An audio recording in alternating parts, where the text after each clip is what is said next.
morning folks, and welcome to another helping of Mr H's Hot Pot. You join me, Mrs H and the girls today in Keighley Road Cemetery in Colne, which is in Lancashire. And we've come today to have a look at one of Colne's famous sons who died in 1912. So we're going to go and have a look at his grave now. The year 1912 will give you a clue as to who this gentleman is.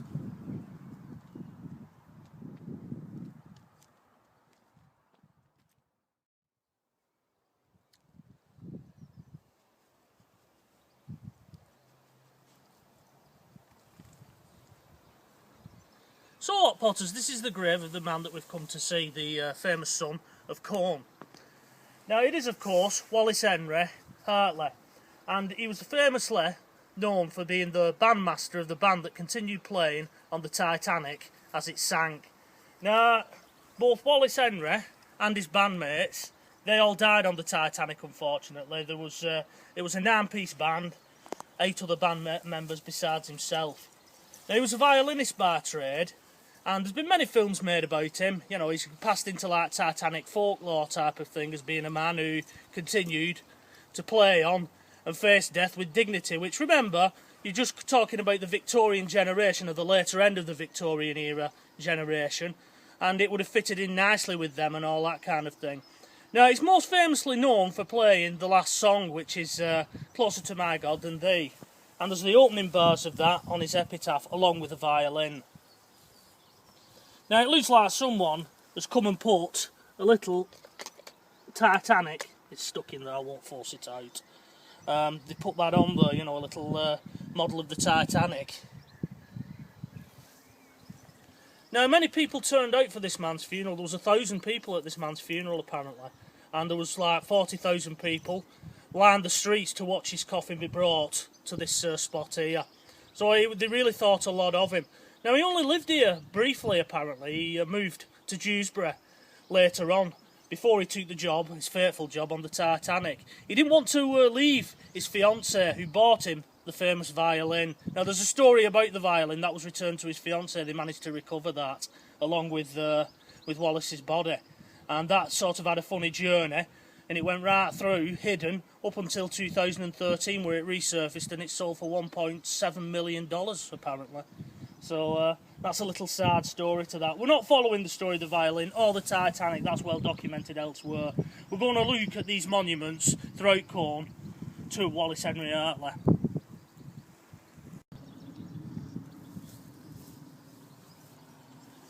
Now, there is actually a mistake that's been made on this headstone, and it's here with the name SS Titanic.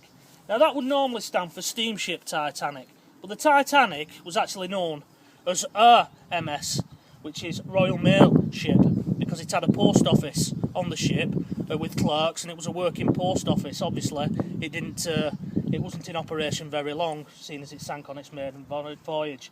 But there is a mistake on this gravestone, and due to the cost, etc., they probably didn't bother changing it.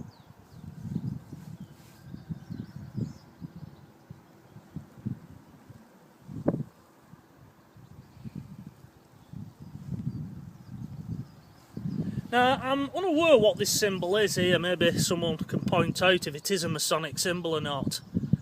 I don't think it is, to be honest. It looks like, looking at it, that looks like an A and then the H, so it's probably all the initials of the people that are buried in here, such as Albion. And the name Hartley, that's probably what that is. It's a monogram, I think. I don't think it's a Masonic symbol, but who knows? Maybe somebody out there can correct me on that. So that's his grave. That's very impressive. As you can see, final resting place. I should imagine it would have cost quite a bit as well to have this memorial erected back in the day in 1912. We're now going to go and make our way into Colne itself, and we'll take a look at a period photograph, which I'll put in a little bit later on, and we'll do a then and now composition of those, and then we'll go and look at where there's a monument with a bust of the man that we're talking about.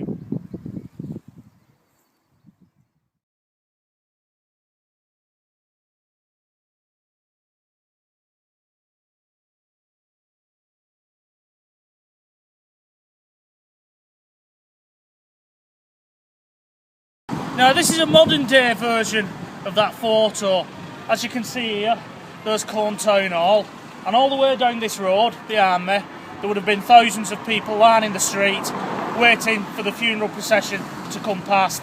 We can't get an exact photograph because there's modern day posts in the way, such as this one, which is for cameras I believe, and then there's a lamp post behind Mrs H that she's leaning on there, so we can't get the exact copy of that photograph, but this is very similar.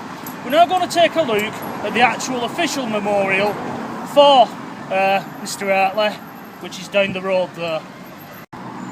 So here we are, we're just a little bit way down from where the town hall is, where I've just been showing you where the funeral cortege was coming up. And this is the official memorial by the people of Colne for Wallace Hartley. As you can see, it's a bust, very lifelike, with little cherubs either side. You have actually got it on here, where I stated as it was RMS Titanic. They've actually got it correct on this one.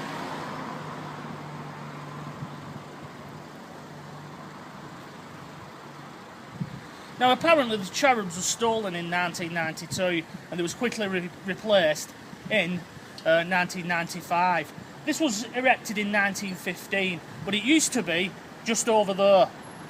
And that's where the war memorial for the First World War is. So obviously the loss of all them men was more important than the loss of one man, so they moved Wallace Hartley's memorial over here and erected the war memorial in its current position.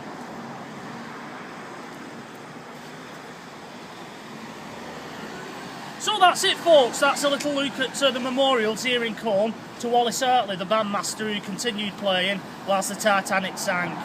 I'm going to finish now with a few closing shots of the Titanic garden behind me, which there's a model of the Titanic and an information board to Wallace Henry. And I'll close it with his famous song, which is Closer to My God Than Thee.